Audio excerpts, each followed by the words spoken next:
দেখছেন AGT live 24/7। নরকনগুই তঙ্গ AGT Live 24/7।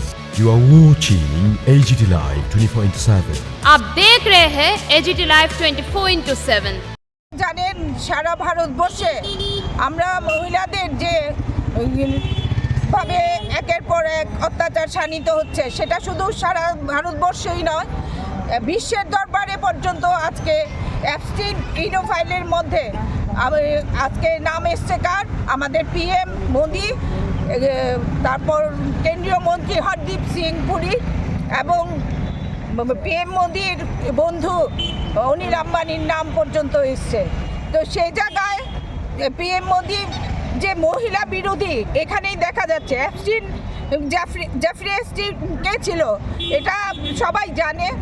নাবালিগ বাচ্চাদের শোষণকারী এবং মানব পাচারকারী তস্করির সঙ্গে আমাদের কেন্দ্রীয় মন্ত্রী এবং PM মোদির নাম জড়িয়ে গেছে। তো সেখানে তারা কোনো রকম অ্যাকশান নিচ্ছে না। আমরা ত্রিপুরা প্রদেশ মহিলা কংগ্রেসের তরফ থেকে এটা আমরা জানান দিচ্ছি, আমাদের মহিলাদের নিরাপত্তা নিশ্চিত করার লক্ষ্যে PM মোদি অবশ্যই যেন হরদীপ পুরীকে তার পদত্যাগপত্র জমা দেওয়ার নির্দেশ দেয় এবং যতক্ষণ না এই ইস্তফা দিচ্ছে ততক্ষণ সর্বভারতীয় মহিলা কংগ্রেসের তরফ থেকেও জানানো হয়েছে যে এই আন্দোলন জারি থাকবে। এখন তাদের শুনতে পাচ্ছি যে তাদের হরদীপ পুরীকে ক্লিন চিট দিয়েছে। বাহ মোদি সরকার, বাহ! মহিলাদের উপর যারা নারকীয় অত্যাচার সংগঠিত করছে, বারবারই মোদি সরকার তাদের উপর তাদেরকে প্রশংসা করছে, তাদের ফুলমালা পরিয়ে সম্বোধন করছে। আপনারা ক্রমাগত দেখে গেছেন একের পর এক যে নারী বিদ্বেষী যে এই সরকার, সেটা আবারও প্রমাণিত হয়েছে। এর আগে উত্তরাখণ্ডের অঙ্কিতা ভান্ডারীর ভিআইপির নাম লুকানো হচ্ছে, তাকে গ্রেফতারের আওতায় আনা হচ্ছে না।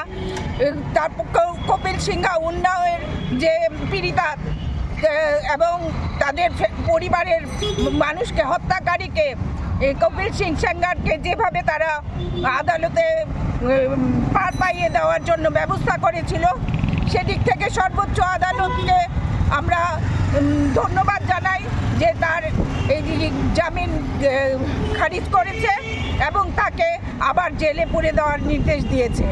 তো সেক্ষেত্রে দেখা যাচ্ছে বিজেপি সরকার যেভাবে মহিলাদের উপর অত্যাচার, যৌন নির্যাতন, ধর্ষণ এবং গণধর্ষণের সঙ্গে জড়িত যে সমস্ত তাদের রাষ্ট্রীয়বাদী নেতা কর্মীদের যেভাবে পার পাইয়ে দিচ্ছেন, তাতে করে আমাদের মহিলারা আতঙ্কিত হয়ে পড়েছে।